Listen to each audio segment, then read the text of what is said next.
The rain hit Wesley Street sideways at 10:45 p.m., and Cora Hennessey was already 3 minutes late for the last bus on Route 14.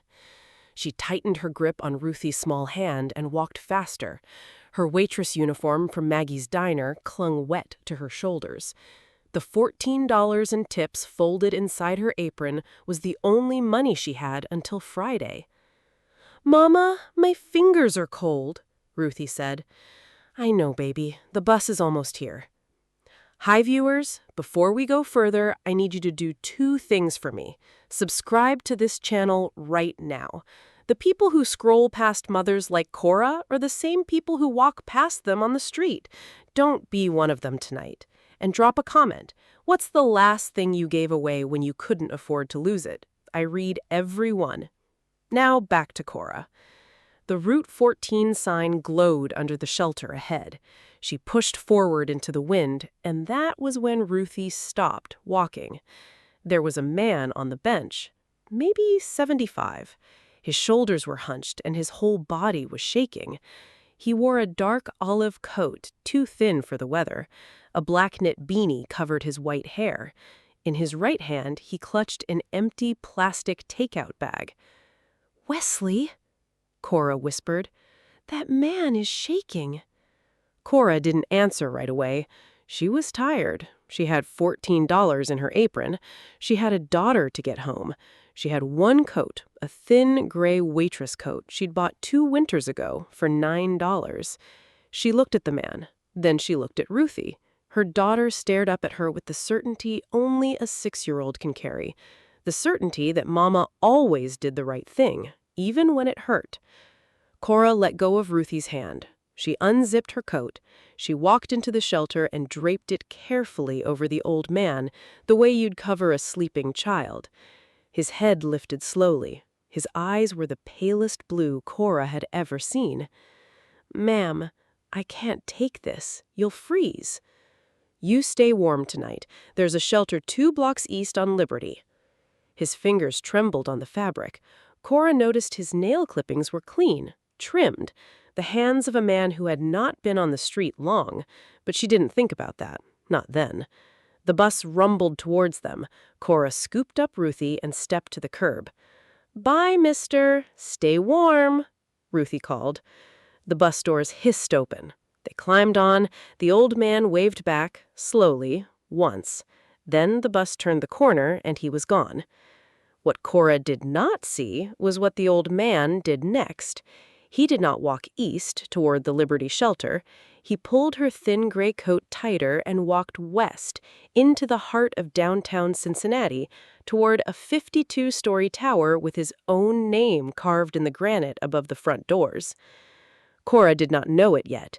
She would not know it for 3 more days, but the man wearing her thin gray coat had signed an order that morning that was about to take her home, her job, and the last building her dead husband had ever walked into. 3 miles away, in a study overlooking the Ohio River, an old man in a thin gray waitress coat picked up a phone and said 5 words. "Pull the Hennessey file. Tonight." 8 hours earlier, Harlan Crane had watched his only son try to take everything from him. The boardroom held 9 people on the 32nd floor of the Crane Holdings Tower. 8 of them were lawyers and shareholders Harlan had recruited over 4 decades. The 9th was his son, Bramwell Crane, 39 years old, in a charcoal suit. "The motion," Bram said, "is to transition the chairman to a ceremonial advisory role.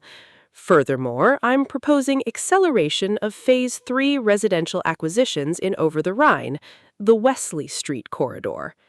Harlan's hand tightened on the chair. Wesley Street. He had walked that street at 19, holding the hand of a girl named Margaret Doyle, who would become his wife. Margaret had grown up on that block. Her mother had died in the apartment on the corner. He had personally kept that building standing for 40 years. "Wesley Street is not on the development list," Harlan said. Bram's smile did not move. Structural deficiency report came back, 14 buildings flagged, were acting in the public interest. Who signed off? The report is in your inbox, sir, along with your countersignature authorizing the demolition timeline. Harland felt something cold move through his chest. He had not signed any such document, he was certain. But he was 76, and lately the days ran together, and Bram had assured him 3 years ago that the system was designed to save him time. He looked around the table. Not one of them met his eyes. I vote no. All in favor? Bram said. 8 hands went up. The motion carries, 8-1. Harland stood. He did not say a word. He walked out, past his driver waiting at the curb, into the rain without an umbrella. He walked north through downtown Cincinnati, past the courthouse where his name was etched into a donor plaque. He walked until his Italian shoes filled with water and his white hair was plastered flat against his skull. At some point, he ended up on a bench at a bus stop on Wesley Street, the exact block his son had just voted to demolish. A 6-year-old girl in a yellow rain slicker stopped on the sidewalk and stared at him, and her mother gave him her only coat. 2 hours later, Harland walked through the private elevator of Crane Holdings, wearing a thin gray waitress coat that smelled like coffee and fryer oil. He rode up 32 floors and sat down in his study without taking it off. He looked at the embroidery on the breast pocket. Maggie's Diner. He picked up the phone and called Odessa Brennan, his executive assistant for 29 years. Pull the Hennessey file. Tonight. Sir, Odessa said carefully, that file was sealed. By whom? By your son. Unseal it. He hung up. The thin gray coat was still on his shoulders. He thought about a woman whose last name he had not yet asked. But he was about to. And when he did, the floor was going to fall out from under him. 3 days later, Cora came home from her morning shift and found a pink sheet of paper taped to her front door. She stopped on the second-floor landing. The hallway smelled like old wood and Mrs. Tolliver's television through the wall. She reached up and pulled the paper down. Notice of vacation. Navy letterhead. 3 block letters. Crane Holdings, LLC. She read it 3 times before the words held still. Pursuant to a determination of structural deficiency, the property at 1418 Pleasant Street has been condemned. All tenants are required to vacate within 30 calendar days. 30 days? Cora sat down on the kitchen floor because the chairs were too far away. She picked up her phone and called the diner. Maggie Brennan was 63 years old and owned Maggie's Diner for 28 years. Her voice cracked on the word hello. Cora, you need to come down here. What's wrong? They put one on my door, too. Cora walked the 6 blocks. She saw the pink paper from across the street, taped inside the front window under the neon sign. She walked in. Maggie was sitting at the counter with her face in her hands. They got every building on Wesley Street. 14 buildings. The hardware store, the laundromat, the dental office where my grandkids go. All of it. 30 days. Did you call the city? I called everybody. Every line goes to voicemail. I called Crane Holdings. They told me a representative would reach out in 7 to 10 business days. We don't have 7 to 10 business days. I know we don't. Cora sat down beside her. She did not say anything for a long time. That night, Cora picked Ruthie up from her mother Delphine's house. She told Delphine what had happened. Delphine sat down on the porch steps and put her hand over her mouth. That building was your father's. Your brothers grew up in that hallway. I know, Mama. Don't say there's nothing you can do. Your husband died because he wouldn't say that. Don't you start now. Cora drove home with Ruthie asleep in the back seat. She carried her daughter up 2 flights and tucked her in. Then she sat on her own bedroom floor and let herself cry, silently because her daughter could not hear her break. I need to ask you something. If you came home tomorrow and found a pink piece of paper on your door telling you to be out in 30 days, would you cry? Would you fight? Would you run? Type one word in the comments. The ones who stay silent are usually the ones it happens to next. Now back to Cora. She did not sleep that night. At 2 in the morning, she walked into her bedroom closet and stood there with the light on, looking up at the top shelf. There was a cardboard box up there. It had been there for 2 years. Her husband's last words, the night before the accident on Columbia Parkway, had been about that box. He had told her not to open it unless she had to. She had not had to, until tonight. She reached up. Her fingers brushed the cardboard. Her phone rang on the nightstand. It was almost 3 in the morning. She picked it up. Unknown caller. A man's voice said, "Mrs. Hennessey, my name is Bramwell Crane. I'd like to schedule a meeting with you tomorrow morning." Cora's hand went cold around the phone. She had never given anyone at Crane Holdings her name. The Crane Holdings Tower was 52 stories of black glass on the corner of 4th and Vine. Cora walked into the lobby at 9:45 wearing the only clean blouse she owned. The guard handed her a visitor's badge and pointed at the elevator. 32nd floor. Mr. Crane is expecting you. A woman in her 60s met her at the top. Silver hair. Navy dress. "Mrs. Hennessey, I'm Odessa Brennan. He has 4 minutes. Use them well." Cora walked in. The office was bigger than her apartment. Floor-to-ceiling windows on 2 walls. Bram turned from the window. Mid-30s. Hair combed straight back. Charcoal suit. Thin red tie. His teeth were perfectly white and perfectly even, and his smile did not reach any other part of his face. "Mrs. Hennessey, please, sit." There was a framed photograph beside his elbow. 3 men in front of City Hall. Bram, the mayor, and the director of the Cincinnati Department of Buildings and Inspections. All 3 smiling. "I'll keep this brief," Bram said. "The Wesley Street corridor has been determined structurally compromised. Demolition is the responsible path forward." "There's nothing wrong with my building." "That's not what the inspection report says, ma'am." "I've lived in that building my whole life. I know every crack in every wall." Bram's smile widened a quarter-inch. "I'm authorized to offer you an enhanced relocation package, $2,400, contingent on your voluntary departure. Confidentiality clause. You'd sign here." He slid a taper across the desk. Cora did not pick it up. "How did you get my name?" Something flickered behind his eyes, gone in less than a second. "It's on the lease." "The lease says Cora Hennessey.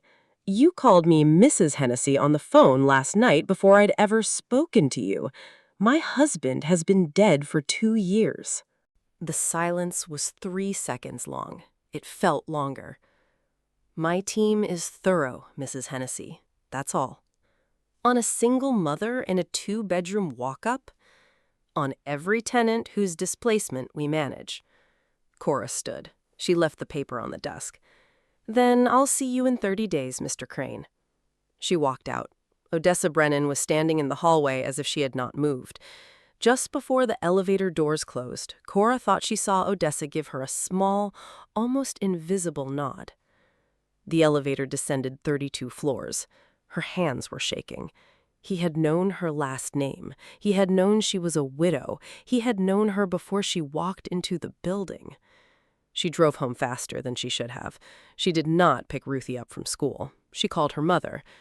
She went into her bedroom. She walked into the closet. She pulled down the cardboard box. It was lighter than she remembered. The flaps were taped shut with duct tape that had yellowed at the edges. Theo's handwriting on top in black marker. "Cora, only if you have to." She sat on the bedroom floor. She peeled the duct tape off with her fingernails. She opened the flaps. The first thing she saw was Theo's old work badge from the Cincinnati Department of Buildings and Inspections, his photograph on the front, his face younger than she remembered. Underneath the badge was a folder, manila, dust on the top edge. The label was written in her dead husband's neat black handwriting. 3 words: Crane Properties, Irregularities. She opened it. The first page inside the folder was an inspection report dated March of 2 years ago, the month before Theo died. The inspector was someone named Cora Hennessey, inspector badge number 4471. Building 1118 Wesley Street, structurally sound. Foundation, no significant defects. Load-bearing walls, intact. Recommended action, no demolition required. Cora flipped to the second page. Same building, 4 months later, 3 months after Theo died. The inspector was someone named Vance Holloway. The findings were the exact opposite of Theo's. Building 1118 Wesley Street, critically compromised. Recommended action, immediate condemnation and demolition. Same building, 2 opposite conclusions. She kept flipping. The folder held 23 buildings, all on Wesley Street or within 2 blocks. Every single one inspected by Theo and cleared, every single one re-inspected after his death by Vance Holloway and condemned, including 1418 Pleasant Street, her building, including the building that housed Maggie's diner. Cora pressed her hands flat against the floor because the room was tilting. Behind the inspection reports were photographs. Theo had taken them. Foundations of the condemned buildings, perfectly intact. Receipts labeled Crane Holdings, contractor payments. The contractor on every receipt was a company called Holloway Construction, LLC. Vance Holloway, the inspector. Holloway Construction, the contractor. At the back of the folder was a single sheet of yellow legal pad paper, Theo's handwriting, written the week before he died. If anything happens to me, a car accident, a heart attack, a fall down the stairs at work, you take this to the only Crane who still believes the family name means something, the father, not the son. His name is Harland. He doesn't know what his son is doing. He needs to know. I love you. I love Ruthie. I am sorry. She read it 4 times. The tears came silently, because that was the only way she knew how to cry. She did not know who Harland Crane was. She had walked past his tower 100 times. She did not know that the only Crane who believed the family name meant something had eaten the chicken fried steak at Maggie's diner 2 days running and had tipped her $50 on an $11 tab both times. She did not know he had recognized her the first time she set a coffee cup in front of him. If you scrolled past the subscribe button earlier, this is your last warning. What is about to walk into Cora's life is going to flip everything you think you know about this story sideways. Subscribers stay. Everyone else gets left behind at the part that matters most. Choose right now. Cora picked up her phone. She called the diner. Maggie, the old man who came in Tuesday and Wednesday, the one who tipped $50. A pause. What about him? White hair, blue eyes, maybe 75, sat at table 4. That's him, honey. Why? If he comes back tomorrow, you call me the second he sits down. You do not let him leave until I get there. What is going on?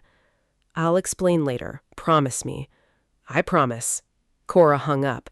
She put the folder back in the box and pushed it under her bed. 2 miles away, on the 32nd floor, Harland Crane had just finished reading a memo from his son's confidential file. Subject line, Hennessey situation, resolved. He was about to walk into Maggie's diner the next morning and ask Cora to come back to his office. And this time, he was not going to leave the room before she knew exactly who he was. The bell above the door of Maggie's diner jingled at 8:14 the next morning, and Harland Crane walked in wearing a dark green wool coat he had pulled out of a closet he had not opened in 11 years. He sat down at table 4. He took off his cap. He folded his hands on the laminate top and waited. Cora was in the kitchen, sliding 2 plates of eggs to the pass, when Maggie came through the swinging door. Maggie did not say anything. She just looked at Cora and lifted her chin once toward the dining room. Cora set the plates down. She walked out front. She stopped when she saw him. The old man at table 4 lifted his head slowly. His blue eyes met hers. Recognition was there, but on his side, not hers. He had been waiting for this. She had not. She walked to the table. She put the coffee pot down carefully so she would not drop it.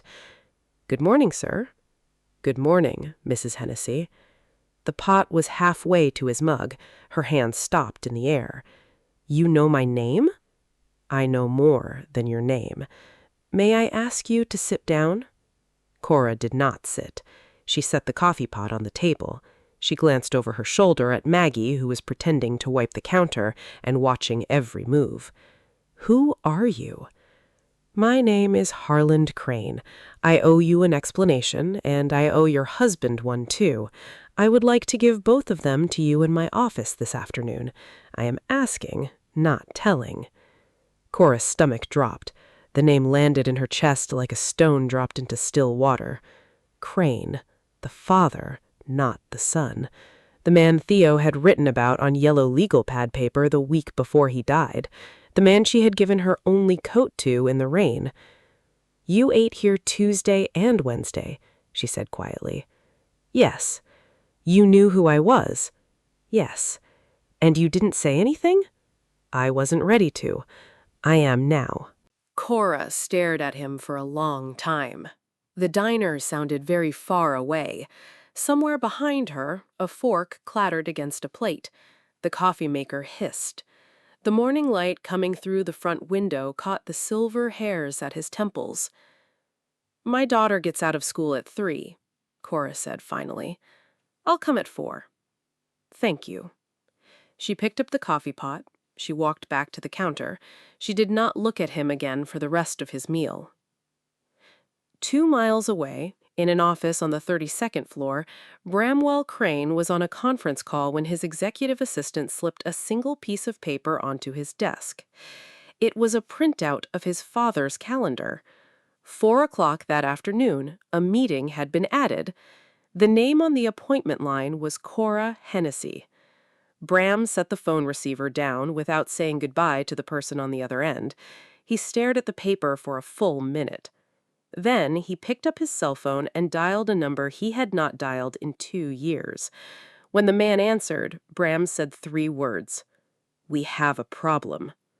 Harland did not go home after he left the diner. He went back to the 32nd floor, and he closed his office door behind him, and he locked it. Then he walked to the safe behind the bookshelf, and he opened it. He had been chairman of Crane Holdings for 42 years. He had a set of credentials that no one, not the board, not Bram, not legal, could revoke without a vote. He sat down at his computer, and he used those credentials to pull every confidential file Bram had created in the last 24 months. There were 143 of them. He started with the one labeled Hennessey. The file opened. Inside was an internal memo dated 2 years and 1 month ago. Bram had written it himself. Harland recognized the writing style. Clinical, short paragraphs, no wasted words. Subject: Hennessey situation resolved. The memo referenced a city building inspector named Theodore Hennessey who had been asking inappropriate questions about Wesley Street acquisition timelines. The memo noted that Mr. Hennessey had refused 2 separate offers to relocate his concerns through proper channels. The memo concluded with a single sentence. Situation has been resolved through external coordination. No further action required. Attached to the memo was a payment authorization, $40,000, routed through a shell company Bram controlled. The recipient was listed only by initials, V.H. Harland sat back in his chair. His hands were cold. He opened a second file, the original police report on Tio's accident. The first toxicology report, the one filed within 48 hours of the crash, showed 0 alcohol in the system. Then he opened the amended report, filed 8 days later. The same toxicology now read 0.19 blood alcohol content. The signature at the bottom of the amended report was from the police chief at the time. Harland knew that chief's name. The man was now on the Crane Holdings Advisory Board, drawing a quarterly stipend of $45,000. Harland sat in the dark of his office for an hour. He did not move. He did not turn on a lamp. The lights of the city came on around him as the afternoon faded. At 3:30, he picked up the phone and called the head of his legal department. "I need everything we have on my son, quietly, by Friday." He hung up. At 3:58, he walked into the conference room next to his office, and he set out 2 chairs. He placed a manila folder on the table, empty for now. He poured 2 glasses of water. At 3:58, Odessa knocked. "She's here." "Send her in." Cora walked into the room holding her dead husband's box against her chest like a shield. She stopped just inside the door. She looked at the old man across the room. He looked back at her. Neither of them spoke for a long time. Cora set the cardboard box on the conference table between them. The cardboard scraped against the wood. "My husband died trying to get this to someone like you thought you were," she said. Harland looked at the box. He did not reach for it. "Sit down, Mrs. Hennessey, please." She sat. He sat. "Before you open it," Cora said, "I want you to know 2 things. The first thing is that I gave you my coat in the rain because my daughter asked me to, not because I knew who you were, not because I wanted anything. I gave it to you because Ruthie is 6 years old and she still believes that adults are supposed to help people. That is the only reason." "I know." "The second thing is that I am not here for your forgiveness, and I am not here to give you mine. I do not have any to give you. Maybe I never will. I am here because my husband told me to come." "I understand." She slid the box across to him. He opened it. He lifted out the folder. He read Theo's inspection reports one by one. He read Vance Holloway's reports. He looked at the photographs of the foundations. He read the receipts to Holloway Construction. Then he turned the last page over, and he read the yellow legal pad note Theo had written the week before he died. The father, not the son. He doesn't know what his son is doing. He needs to know. Harland set the page down. He pressed the heels of his eyes into his eyes. When he lowered them, his face had not changed shape, but something behind it had broken. "Mrs. Hennessey, I did not know. I want you to hear me say that out loud. I did not know what my son was doing. I have been signing documents I did not read for 3 years because Bram told me the system was designed to save me time. I trusted him. He used that trust to build a machine that killed your husband and is about to take your home. I am as responsible for that as he is. Maybe more. I want to tell you what I'm going to do about it. I want you to decide if it is enough." He told her. He told her about the federal contacts he had called that morning. He told her that he was going to hold a press conference on the front steps of his own tower in the morning. He told her that he was going to hand his son's files to investigators on live local television. He told her that his son would be arrested before the day was out.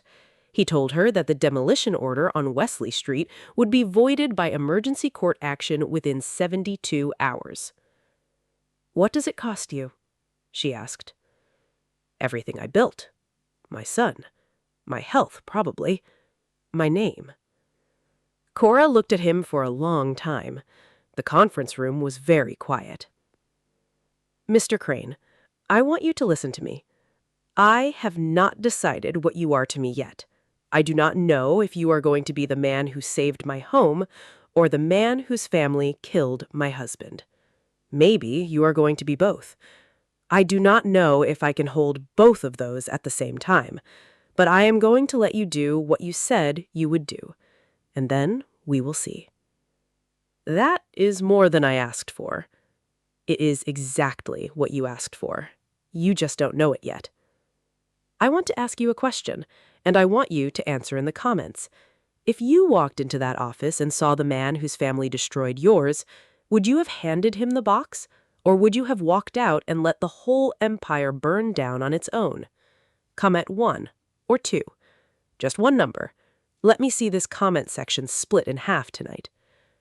Now back to Cora and Harland. He stood up. She stood up. He extended his hand. She did not take it. She picked up the empty cardboard box and walked out of the room. In an office one floor down, Bramwell Crane was watching the same conference room on a security feed he had installed years ago, without his father's knowledge. He had seen everything. He picked up his phone. He called the man he had called that morning. Tonight. Not tomorrow. Tonight. The press conference happened at 8 o'clock the next morning, not the afternoon Harland had originally scheduled. He moved it up because at 11:47 the night before, his head of legal had called him at home and told him that someone had attempted to access the document vault on the 32nd floor at 10:30 p.m. The attempt had failed. The credentials used had been Bramwell Crane's. Harland did not sleep. He sat in his study from midnight until dawn. He drank 1 cup of coffee. He called the 3 federal investigators he had spoken to the day before, and he told them to come at 7 instead of 9. He called the news anchors at the 2 Cincinnati stations Crane Holdings owned, and he told them what was going to happen and dared them to suppress it. Neither of them did. At 8, he walked out of the lobby of the Crane Holdings Tower and stood on the front steps in front of a crowd of reporters that had gathered in under 45 minutes. He did not read a prepared statement. He spoke for 11 minutes. He named his son. He named Vance Holloway. He named the chief of police who had altered Theo Hennessey's toxicology report. He named 4 members of the Cincinnati Department of Buildings and Inspections who had taken envelopes of cash from Holloway Construction over the last 3 years. He handed a manila folder of evidence to a federal investigator who was standing 4 feet away from him. By 11 a.m. the same morning, Bramwell Crane was arrested at LaGuardia Airport trying to board a flight to Zurich. By 4 p.m. that afternoon, an emergency injunction was filed in Hamilton County Common Pleas Court, halting every demolition on the Wesley Street corridor. By the end of the week, the amended toxicology on Theo Hennessey's accident was thrown out. Within 2 months, Vance Holloway pleaded guilty in federal court for 9 counts of fraud, 2 counts of conspiracy, and 1 count related to Theo's death, though the prosecutors couldn't quite prove murder. Bramwell Crane was sentenced to 18 years in federal prison. The 14 buildings on Wesley Street were saved. Cora did not attend the press conference. She did not attend the trial. She watched the verdict from a stool at the counter of Maggie's diner, on the small television Maggie kept above the coffee maker. When the sentence was read, she did not cheer, she did not cry. She just lowered her head for a moment, and then she went back to refilling the salt shakers. 3 months after the press conference, Harland Crane had a stroke in his study on a Tuesday afternoon. He survived it. He had a second one 6 weeks later. He did not survive that one. He died on a Sunday morning in March. The funeral was small. Cora attended. She stood at the back of the church. She did not speak to anyone. She left before the burial. Ruthie never got her father back. Theo's name was cleared, the headlines were corrected, the official record was rewritten, but Theo was still gone, and a 7-year-old girl still had to go to bed each night in a room without him. That was the cost. That was the part the press conference could not fix. Maggie reopened the diner under new co-ownership. Cora's name was on the deed.